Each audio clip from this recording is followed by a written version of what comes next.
하루 15분 성경 읽기 생명의 말씀사 현대인의 성경. 오늘은 제93일차로 역대하 8장부터 시작합니다. 역대하 8장. 솔로몬이 여호와의 성전과 자기 궁전을 짓는데 20년이 걸렸다. 그리고 그는 두로의 히람 왕이 그에게 준 성들을 재건하여 이스라엘 사람들을 그곳에 살게 하였다. 또 솔로몬이 하맛 소바성을 쳐서 점령한 것도 이 당시였다. 그리고 그는 광야에 다드모를 건설하고 하맛에 여러 국고성을 건축했으며 위 베토론과 아래 베토론을 요새화하여 성벽을 쌓고 빗장을 칠 수 있는 성문을 만들어 세웠다. 그는 또 바알랏과 여러 국고성을 짓고 전차와 말을 수용할 성들을 세웠으며 예루살렘과 레바논과 그의 전 영토에 자기가 짓고 싶은 것을 모두 건축하였다. 솔로몬은 이스라엘 사람들이 가나안 땅을 점령했을 때 그들이 완전히 죽이지 않고 살려둔 가나안 사람들의 모든 후손들에게 강제노동을 시켰다. 이들의 조상들은 해쪽 아모리족, 브리스족, 히위족, 여부스족이었으며 살아남은 이들 후손은 계속 사역꾼으로 일하며 살았다. 그러나 솔로몬이 이스라엘 백성은 사역꾼으로 삼지 않고 사병, 군지휘관, 전차부대와 기병대의 대장으로 삼았다. 그리고 그는 이스라엘 사람 250명을 뽑아 이 사역꾼들의 업무를 감독하게 하였다. 솔로몬은 그의 아내인 바로의 딸을 예루살렘의 다윗성에서 새로 지은 궁전으로 이사를 시키고 이렇게 말하였다. 내 아내는 다윗궁에 살아서는 안 된다. 이것은 여호와의 궤가 있던 그곳이 거룩한 땅이기 때문이다. 솔로몬은 성전 현관 앞에 쌓은 여호와의 단에 번제를 드렸는데 그는 모세가 지시한 대로 매일 드리는 제사 외에도 안식일과 매월 초하루와 또 연례적으로 지키는 새 명절, 곧 누룩 넣지 않은 빵을 먹는 유교절과 오순절이라고도 부르는 칠칠절과 그리고 초막절에도 번제를 드렸다. 또 솔로몬은 제사장들에게 업무를 맡기는 일에 있어서도 그의 아버지 다윗이 만들어 놓은 규정을 따랐으며 레위인들에게는 매일 찬송하고 제사장들을 돕는 일과 그리고 순번에 따라 성전문을 지키는 일을 맡겼다. 이와 같이 솔로몬은 제사장과 레위인들에게 업무를 맡기는 일이나 국고에 관한 일이나 무슨 일이든지 다윗이 지시한 것에서 조금도 벗어나지 않았다. 이렇게 해서 솔로몬은 성전 건축을 성공적으로 완성하였다. 그러고서 그는 에돔 땅의 아카바만 연안에 있는 에시온 게벨과 엘랏으로 갔다. 그러자 히람 왕은 자기 신하들의 지휘하에 배와 노련한 선원들을 그에게 보냈고 그들은 솔로몬의 종들과 함께 오빌에 가서 약 15톤이나 되는 금을 실어와 솔로몬에게 주었다. 역대하 9장. 스바야 왕이 솔로몬의 명성을 듣고 어려운 문제로 그를 시험하고자 예루살렘으로 왔다. 그녀는 많은 수행원을 거느리고 향료와 금과 보석을 낙타에 잔뜩 싣고 와서 솔로몬을 만나 물어보고 싶은 것을 다 그에게 말하였다. 그래서 솔로몬은 스바야 왕의 질문에 모두 대답하였으며 어려워서 설명하지 못하는 문제가 하나도 없었다. 스바야 왕은 솔로몬의 지혜로운 말을 듣고 또 그가 건축한 궁전과 그의 식탁에 오르는 음식과 그의 대신들이 앉는 좌석과 수많은 신하들과 수를 따르며 시중드는 사람들과 그들의 의복과 성전에 드리는 제물을 보고 정신이 하나도 없었다. 그때 스바야 왕이 솔로몬에게 말하였다. 내가 내 나라에서 당신의 업적과 지혜에 대해 들은 소문이 모두 사실이군요. 나는 그런 소문을 믿지 않았는데 이제 내가 직접 와서 보니 사실에 비해 내가 들은 것은 절반도 못 되며 당신의 지혜는 소문보다 엄청납니다. 당신 앞에서 항상 당신의 지혜로운 말을 듣는 당신의 가족과 신하들은 얼마나 행복하겠습니까? 당신의 하나님 여호와를 찬양합니다. 하나님이 당신을 기쁘게 여기셔서 자기를 위해 당신을 왕이 되게 하셨습니다. 여호와께서는 이스라엘을 사랑하셔서 막강한 나라가 되게 하시려고 당신을 왕으로 세워 바르고 선한 정치를 하게 하셨습니다. 그러고서 스바야 왕은 자기가 가져온 약 4톤의 금과 아주 많은 향료와 보석을 왕에게 주었다. 그 중에서도 스바야 왕이 솔로몬 왕에게 준 향료는 전에 한 번도 보지 못한 것이었다. 히람 왕의 신하들과 솔로몬 왕의 신하들은 오빌에서 금을 실어올 때 많은 백단목과 보석도 함께 실어왔다. 솔로몬 왕은 그 백단목으로 성전과 궁전의 층계를 만들고 또 성가대를 위해 수금과 비파를 만들었는데 이런 악기들은 유다 땅에서 전에는 볼 수 없던 것들이었다. 솔로몬 왕은 스바야 왕에게 가서 스바야 왕에게 그녀가 가져온 선물 못지않게 푸짐한 선물을 주고 또 그녀가 요구하는 것은 무엇이든지 다 주었다. 그러자 스바야 왕과 그 수행원들은 자기 나라로 돌아갔다. 솔로몬 왕이 무역하는 사람들과 상인들에게서 거둬들이는 세금 외에도 매년 그에게 들어오는 금은 약 23톤이나 되었다. 그 밖에 아라비아 왕들과 이스라엘의 여러 지방 장관들도 금과 은을 솔로몬에게 가져왔다. 솔로몬 왕은 금으로 약 3.5kg의 큰 방패 200개와 약 1.7kg의 작은 방패 300개를 만들어 레바논의 숲이라고 부르는 궁에 두었다. 그는 또 상아로 큰 왕좌를 만들어 그것을 순금으로 입혔다. 그 왕좌에는 6개의 계단이 있고 또 그 왕좌에 부착된 금 발판 하나가 있었다.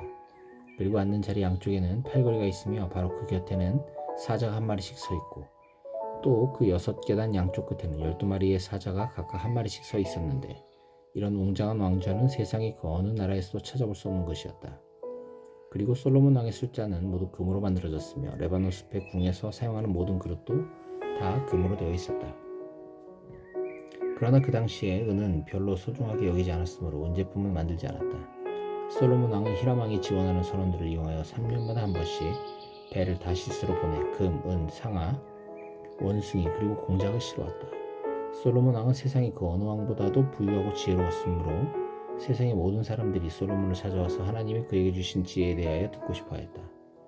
그래서 사람들은 해마다 선물을 가지고 찾아왔다. 그 선물들은 금은 제품, 의복, 무기, 향료, 말, 노새와 같은 것들이었다. 또 솔로몬에게는 말과 전차를 수용할 외양간 4,000채와 마병 12,000명이 있었다. 그중 일부는 예루살렘의 왕궁에 배치하고 나머지는 여러 전차상에 배치하였다. 솔로몬은 유프라테스 강에서부터 블레셋 땅과 이집트 국경지대에 이르는 땅을 통치했는데 그 당시에는 예루살렘의 은이 돌처럼 흔했고 백향목은 저지대의 일반 뽕나무처럼 많았다. 그리고 말들은 이집트와 그 밖의 다른 나라에서 수입해왔다. 이 밖에 솔로몬에 대한 이야기는 예언자 나단의 역사와 실로 사람 아히야의 예언과 그리고 느밧의 아들 여로보암의 통치를 다룬 이또의 환상책에 잘 나타나 있다. 솔로몬은 예루살렘에서 40년 동안 이스라엘을 통치하다가 죽어 다윗성에 장사되었고 그의 아들 르호보암이 왕위를 계승하였다. 역대하 10장. 모든 이스라엘 사람들이 르호보암을 왕으로 삼기 위해 세겜으로 가자 르호보암도 그리로 갔다. 이때 솔로몬 왕을 피해 이집트로 망명했던 느밧의 아들 여로보암이 이 소식을 듣고 이집트에서 돌아왔다. 그래서 사람들은 여로보암을 불러 그를 앞세우고 르호보암에게 가서 이렇게 말하였다. 당신의 아버지는 우리를 혹사시키고 우리에게 무거운 짐을 지어주었습니다. 이제 당신은 이 짐을 가볍게 하여 우리 생활을 편하게 해주십시오. 그러면 우리가 당신을 왕으로 모시겠습니다. 이때 르호보암이 갔다가 3일 후에 다시 오시오 하자 백성들이 일단 돌아갔다. 그러고서 르호보암 왕은 자기 아버지의 자문관으로 일하던 노인들을 불러 이 백성들에게 어떻게 대답하면 좋겠소 하고 물었다. 그러자 그들은 만일 왕이 이 백성을 따뜻이 대하고 만족스러운 대답으로 이들의 마음을 흐뭇하게 하시면 그들이 왕을 언제나 충성스럽게 섬길 것입니다 하고 대답하였다. 그러나 르호보암은 그 노인들의 조언을 무시하고 대신 자기와 함께 자란 그의 젊은 보좌관들에게 그대들은 어떻게 생각하시오? 자기들의 짐을 가볍게 해달라고 요구하는 이 백성들에게 내가 어떻게 대답했으면 좋겠소? 하고 물었다. 그러자 그 젊은 보좌관들이 대답하였다. 왕은 그들에게 내 새끼손가락이 내 아버지 허리보다 더 굵은 줄 몰랐소? 내 아버지가 당신들에게 무거운 짐을 지었다고 생각한다면 나는 그 짐을 더 무겁게 할 것이오. 내 아버지는 채찍으로 당신들을 다스렸지만 나는 전갈로 당신들을 다스리겠소 하고 대답하십시오. 3일 후에 여로보암과 백성들이 르호보암을 찾아왔을 때 왕은 노인들의 조언을 무시하고 그들에게 포악한 말로 젊은 보좌관들이 일러준 그대로 대답하였다. 왕이 이처럼 백성들의 말을 듣지 않은 것은 여호와께서 실로 사람 아히야를 통해 느밧의 아들 여로보암에게 말씀하신 것을 이루시려고 이 일에 직접 개입하셨기 때문이었다. 이스라엘 사람들은 왕이 자기들의 말을 듣지 않은 것을 보고 이렇게 외쳤다. 다윗과 그 집안을 타도하자. 이세 아들에게서 무엇을 얻겠느냐? 자, 이스라엘 사람들아 집으로 돌아가자. 르호보암아, 이제 너는 내 집안이나 다스려라. 그러고서 그들은 집으로 돌아갔다. 그러나 유다 지역에 사는 사람들은 르호보암을 계속 왕으로 모셨다. 그 후에 르호보암 왕이 사역군의 총감독관이었던 아도니람을 이스라엘 사람에게 보냈으나 그들은 그를 돌로 쳐 죽였다. 그래서 르호보암은 급히 자기 수레를 타고 예루살렘으로 도망쳐왔다. 그때부터 북쪽 이스라엘 사람들은 계속 다윗의 집안을 배척하였다. 역대하 11장.